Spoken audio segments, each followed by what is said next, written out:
بسم اللہ الرحمن الرحیم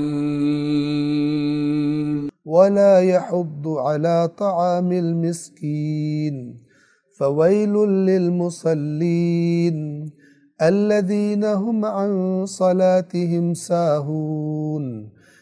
قرآن کا ایک فیصلہ انما يتقبل اللہ من المتقین، توجہ فرمائیے کہ اللہ صرف متقین سے قبول کرتا ہے۔ یتیم کا کھا کے تجھ سے قبول ہوگا زیارت؟ رشوت کھا کے حرام سے کیے ہوئے مال سے تیری زیارت قبول ہوگی؟ یا قرآن غلط ہے یا تو غلط ہے کہ تو غلط ہے؟ حرام خور غلط ہے، رشوت خور غلط ہے، قرآن حق ہے۔ اور جس بھی کسی نے کسی تقریر میں کسی کتاب میں تجھے یہ ڈھکوسلا دے دیا ہے کہ تو حرام بھی کھا پھر بھی تو بخشا ہوا ہے اور تیری عبادات قبول ہو رہی ہے، بہت خطرناک بات ہے، یاد رکھیے گا۔ انما یتقبل اللہ من المتقین، اللہ صرف متقین سے قبول کرتا ہے، رشوت خور کی کیا قبول ہوگا؟ یتیم کا مال کھانے والے کا کیا قبول ہوگا جب تقوی ہی نہیں ہے؟ جو آیا حرام سے ہے مال، اس سے تو کون سا نیک کام کرے گا جو تیرا قبول ہوگا؟ دوائی کڑوی ہے، ذائقہ کڑوا ہے اس کا، لیکن دوا یہی ہے۔ یا اسی نشے میں پڑے رہے ادھر ادھر سے ڈھکوسلے سن کر، اور یا پھر وہ سنے کے یا پڑھے خود جا کر کے قرآن کے اندر کیا لکھا ہوا۔ اللہ کہہ رہے نہیں مانتا تو قیامت کو، تو نے یتیم کو بے سہارا سمجھ لیا اور تو چڑھ دوڑا، یا یتیم تیرے معاشرے میں تھے اور تجھے ان کی پرواہ کوئی نہیں، کوئی تیرے پاس آیا بھی تو نے اس کو دھکے دیے۔ اگر انسان اس کا دائرہ ذرا بڑھائے سوچ سکتا ہے، تو نے یتیم کو دھکے کھانے کے لیے چھوڑ دیا، خود تیرے پاس نرم بستر، تیرے پاس سترنگے دسترخوان اور تیرے پاس طرح طرح کی سواریاں، اور تجھے پتہ ہے کہ یتیم موجود ہیں، اور ویسے تو بڑا علی علی کرتا تھا، اور علی نے تجھے وصیت کی تھی کہ یتیموں کو بھوکا نہ رہنے دینا میرے بعد، تمہارے ہوتے ہوئے یتیموں کے پیٹ خالی نہ رہیں، ان کے منہ خالی نہ رہ جائیں، اور تو کہتا ہے میں بڑا ماننے والا ہوں، میں بہت بڑا مومن ہوں، تو جھوٹ بولتا ہے، تو بہت بڑا فراڈ ہے۔ قرآن اور اہل بیت، قرآن اور مولا علی جدا ہی نہیں۔ تو پہلی علامت یتیموں کے بارے میں غلط رویہ، اگر ہے یہ لاکھ کا ہے میرے اصول دین اتنے ہیں تو میں یہ مانتا ہوں تو میں قیامت کو مانتا ہوں، جھوٹ بولتا ہے، قرآن نہیں مانتا اس کو۔ قرآن کہہ رہے اگر تو نے دیکھنا ہے اس کو جو قیامت کو جھٹلاتا ہے تو اس کو دیکھ جو یتیم کے ساتھ برا سلوک کرتا ہے، یتیم کو دھکے دیتا ہے۔ دوسری علامت وَلَا يَحُضُّ عَلَىٰ طَعَامِ الْمِسْكِينِ، يَحُضُّ اصل میں عربی زبان میں کہتے ہیں کسی جانور کو ہانکنا پیچھے سے کہ چلے، اور اسی سے ترغیب دینے کا معنی ہے۔ جب انسان کسی کو ترغیب دیتا ہے کہ آپ یہ کام کریں، یہ بہت اچھا کام ہے، بہت اجر ملے گا، آپ کو یہ کام کرنا چاہیے، یہ گویا اس کو ترغیب دی جا رہی ہے، تو یہ لفظ قرآن نے استعمال کیا وَلَا يَحُضُّ، اور یہ ترغیب نہیں دیتا عَلَىٰ طَعَامِ الْمِسْكِينِ، مسکین کو کھلانے کے لیے۔ اب یاد رکھیے مسکین کسے کہتے ہیں؟ جس کی آمدن اس کی ضروریات کو پورا نہیں کرتی، ضروریات زندگی کو۔ قرآن میں اس میں طعام مسکین کا تذکرہ ہے، کھانا کھلانا، لیکن انسان سمجھ سکتا ہے کہ یہ ایک بڑی ضرورت ہے کہ جس کے بغیر یعنی بھوکا انسان زندہ نہیں رہ سکتا، اس کا ذکر کیا جا رہا ہے۔ اوورآل جو تعلیمات قرآن اور تعلیمات اسلام ہے قرآن و حدیث کی روشنی میں، وہ مساکین کا خیال رکھنا، ان کی ضروریات زندگی کو پورا کرنا، لباس نہیں ہے لباس پہنانا، تعلیم نہیں ہے تعلیم دینا۔ اچھی طرح توجہ فرمائیے، اچھی طرح توجہ فرمائیے۔ ایک دفعہ ہے کہ ایک شخص کے پاس ہے مال اور وہ اس مال سے مسکین کو، ضرورت مند کی مدد کرتا ہے۔ ایک دفعہ ہے کہ میں کہوں کہ مثلا میرے پاس تو مال ہے ہی نہیں، یا اللہ میں کیسے ہیلپ کروں؟ تو مجھے بھی اللہ تعالیٰ بغیر ذمہ داری کے نہیں چھوڑتا مسکین کے معاملے میں، اگر میری حالت ایسی ہو کہ میرے پاس کوئی مال نہیں ہے، کوئی بھی ہو، اس کو بھی خداوند عالم آزاد نہیں چھوڑتا۔ تیرے پاس مال نہیں ہے لہذا تیری مسکینوں کے بارے میں کوئی ذمہ داری نہیں ہے۔ اگر تیرے پاس مال نہیں ہے تو یہ آیت کیا کہہ رہی ہے؟ تیرے پاس مال نہیں ہے لیکن تیرے پاس زبان تو ہے، تیرے کچھ دوست تو ہیں، تیرے کچھ جاننے والے تو ہیں، ان کو ترغیب دلا سکتا ہے۔ تو نیکی کے کام کی طرف دوسروں کو خبر تو پہنچا سکتا ہے کہ فلان مسکین ہے، فلان یتیم ہے، فلان جگہ پر یہ مثلا الہی کام ہے، اس کے لیے تم شامل ہو جاؤ۔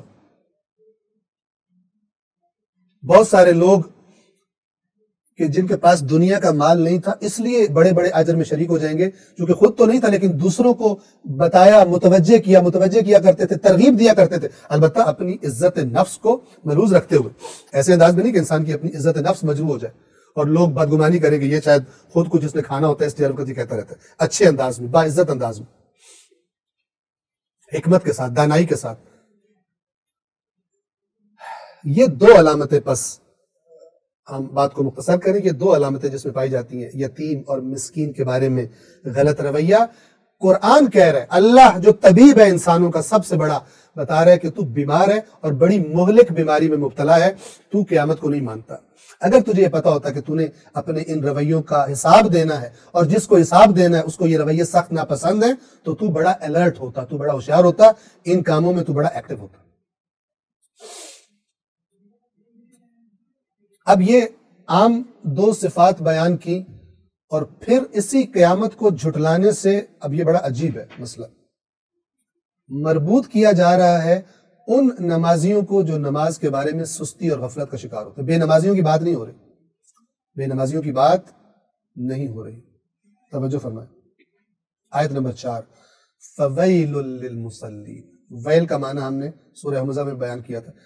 ایک تو اس میں یہ معنی ہوتا ہے جس کو کہا جا رہا ہوتا ہے ویل لک، تجھ پر ویل ہو، اسے کہا جا رہا ہوتا ہے کہ جو تو کام کر رہا ہے اس میں بربادی ہے، اور دوسرا اسے کہا جا رہا ہوتا ہے کہ بڑی حسرت ہے کاش تو یہ کام نہ کرتا۔ فَوَيْلٌ لِّلْمُصَلِّينَ، تو ہلاکت ہے نمازیوں کے لیے۔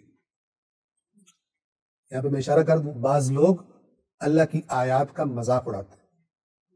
اب یہ جو نمازیوں کو ہلاکت کہا جا رہا ہے، آگے بتایا جا رہا ہے کون سے نمازی ہیں جن کے لیے ہلاکت ہے، لیکن کچھ لوگ اللہ کی آیات کو توڑ پھوڑ کر ان کا مذاق اڑاتے ہیں اور مثلاً کہتے ہیں کہ اللہ نے قرآن میں کہا ہوا نمازیوں کے لیے ہلاکت ہے، اور اللہ نے چرسیوں کے لیے تو نہیں کہا ہوا ہلاکت ہے۔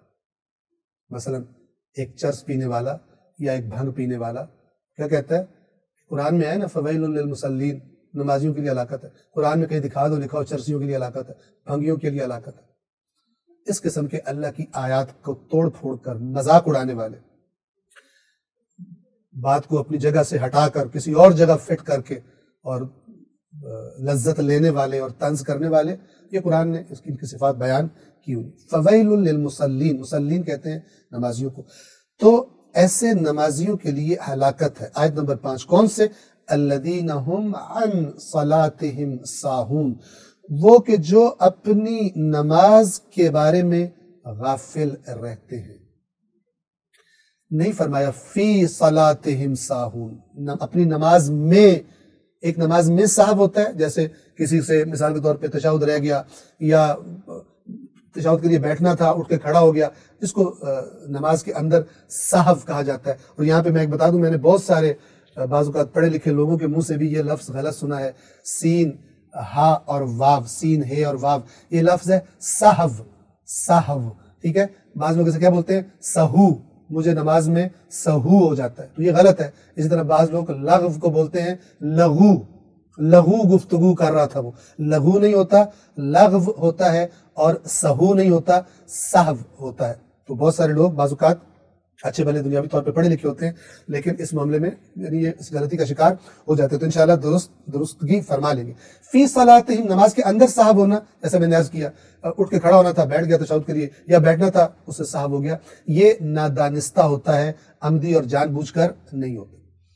یہ ہے عن صلاتہم ساہون، یہ سہو کا لفظ جب عن کے ساتھ ہوتا ہے تو یہ معنی دیتا ہے سستی اور غفلت کا، یعنی انسان کو پتہ ہے لیکن سستی کر رہا ہے، ڈھیلے پن کا مظاہرہ کر رہا ہے، غفلت کر رہا ہے، دیر سے نماز پڑھ رہا ہے، اتنی دیر کی مثال کے طور پہ صبح اٹھا جی الارم بجا، اس نے پھر چپ کرایا، پھر تھوڑی دیر بجا، پھر چپ کرایا، یہاں تک کہ نماز ہی قضا ہو گئی۔ مثال کے طور پر سستی اور غفلت کی وجہ سے، وہ ارادہ نہیں تھا لیکن گویا کہ ارادہ تھا، سستی کی وجہ سے بار بار نمازیں رہ جاتی ہیں، دوسرے کاموں کو اہم سمجھتا ہے، نمازوں کو پس پش ڈالے رکھتا ہے، لیٹ کرتا ہے، تو اسے بھی جب سہو کا لفظ، یہ ساہون چونکہ سہو سے بنا ہے، ساہون یعنی سہو کا شکار لوگ، سہو کرنے والے، یہ جب عن کے ساتھ آتا ہے تو غفلت اور سستی مراد ہوتی ہے۔ بس آپ دیکھیے کہ قرآن مجید فرما رہا ہے کہ ان کے لیے ہلاکت ہے۔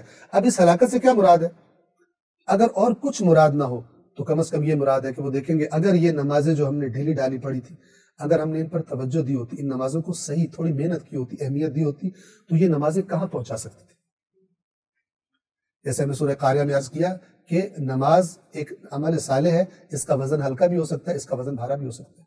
شرط یہ ہے کہ کس طرح نماز پڑھی ہے آپ نے، کس توجہ کے ساتھ، سر وقت پڑھی ہے یا لیٹ پڑھی ہے، معانی کی طرف توجہ رکھی ہے یا اللہ سے کیا کہہ رہے ہیں آپ، پتہ آپ نے رکھا ہے یا پتہ نہیں رکھا، تو بہت ساری چیزیں اس میں شامل ہیں۔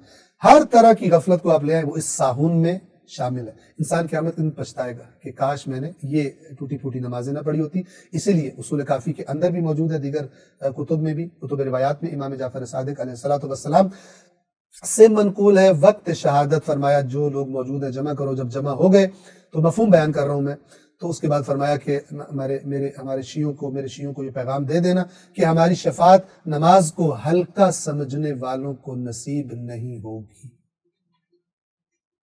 یہ بھی تو باتیں بتانی چاہیے، نعرے لگوانے والوں کو، مزے کی باتیں کرنے والوں کو یہ بھی بتانا چاہیے، ورنہ خیانت ہے، ورنہ فراڈ ہے، اور دنیا کے ہر فراڈ سے بڑا فراڈ ہے یہ۔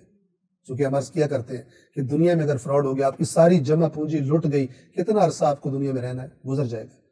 لیکن جس نے آپ کی آخرت لوٹ لی غلط بات بتا کے، آدھا سچ بتا کر، قیامت کے دن آپ کو کتنا غصہ آئے گا اس پر۔ کوئی آپ کے ساتھ چند لاکھ روپے کا فراڈ کر لے، آپ کو دل کرتا ہے کہ اس کو ایسی جیل ہو کہ جیل سے نکلے ہی کبھی نہیں، آپ کا بس چلے تو آپ اس کا منہ نوچ لیں، ایسا دل کرتا ہے یا نہیں کرتا؟ قرآن نے بتایا وہ قیامت کے دن جو غلط دین بتانے والے تھے اور رہنما بنے ہوئے تھے، وہ اپنے پیروکاروں سے بیزاری کریں گے، اور یہ پیروکار بھی بیزاری کریں گے اور ایک دوسرے پہ لعنتیں کریں گے، اور پیروکار کہیں گے یا اللہ ان کو دگنا عذاب دے، ان لعنوں کی وجہ سے آج ہم اس سٹیج پر پہنچے، اس جہنم میں پہنچے۔ تو قرآن مجید نے فیوچر کی تصویر بھی دکھا دی ہوئی ہے۔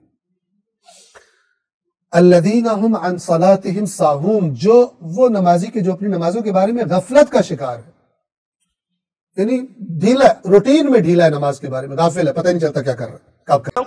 اللہ العلی العظیم۔